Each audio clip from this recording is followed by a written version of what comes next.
မင်္ဂလာပါဒီမနေ့ကျန်တော့ဟင်းတွေသွားခိုးတာပေါ့နော်ဟင်းဒါကြတော့ကျူးပါကျူးဖူးတွေလိုက်ခိုးနေပါတယ်ကျူးတွေအများကြီးတော့မစိုက်ထားပါဘူးနည်းနည်းလေးပဲစိုက်ထားစားဖို့ပဲစိုက်ထားတာပါ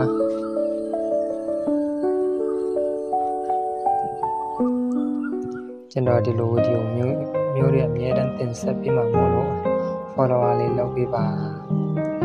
ကျူးဖူးတွေခိုးရင်းနဲ့ဒါလည်းကျူးပြင်ပါတခါလေးနှုတ်လာပါတော့နှုတ်ရတာတော့လည်းခက်ပါတယ်ကျူးတွေစားချင်တဲ့လူတွေနည်းနည်းခက်တာပါနော်ကျွန်တော်တို့ခြံကထွက်တဲ့အစားအစာတွေလည်းဖြစ်ပါတယ်ခြံကျူးပင်းနားမှာတော့ဒီကန်ရှိတယ်ဆိုတော့တခါလေးဆေးချပါတယ်ဒီလိုဗီဒီယိုမျိုးတွေအများနဲ့တင်ဆက်ပေးနေတာဖြစ်လို့နောက်ဗီဒီယိုမှာလည်းအားပေးဖို့ follow လေးလုပ်ပေးပါအောင်နော်